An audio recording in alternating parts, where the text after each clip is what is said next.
एक आई आणि डॉक्टर म्हणून आजकाल मला एक गोष्ट जाणवते.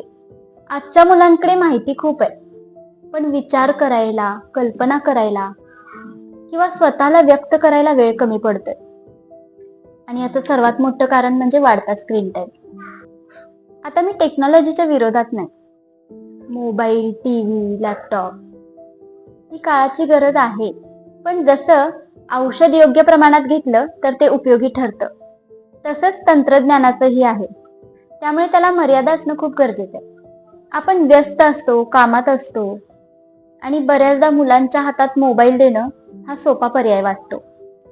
पण शक्य असेल तेव्हा त्यांना पझल्स, ब्रेन गेम्स, ड्रॉइंग, पुस्तकं किंवा इतर क्रिएटिव्ह गोष्टींमध्ये गुंतवा. आणि अशा छोट्या गोष्टी मुलांचा वेळ घालवत नाहीत, तर यामुळे त्यांची ब्रेन डेव्हलपमेंट होते, विचार करण्याची क्षमता वाढते, आत्मविश्वास वाढतो. आणि जास्त स्क्रीन टाइम मुळे काय होतं, झोपेवर, डोळ्यांवर, वागणुकीवर देखील परिणाम होतो. मुलं बऱ्याचदा अग्रेसिव्ह होतात, चिडचिडी होतात. आणि मला वर्किंग पॅरेंट्सना एक गोष्ट सांगायची, तुम्हाला मुलांना तासनतास वेळ देण्याची गरज नाहीये. रात्री झोपण्यापूर्वी फक्त 10 ते 15 मिनिटं एखादी त्यांना गोष्ट सांगा, पुस्तकं वाचा किंवा त्यांच्याशी एकत्रितपणे एखादा गेम खेळा. कारण मुलांना जास्त गरज असते ती तुमच्या उपस्थितीची, तुमच्या सहवासाची.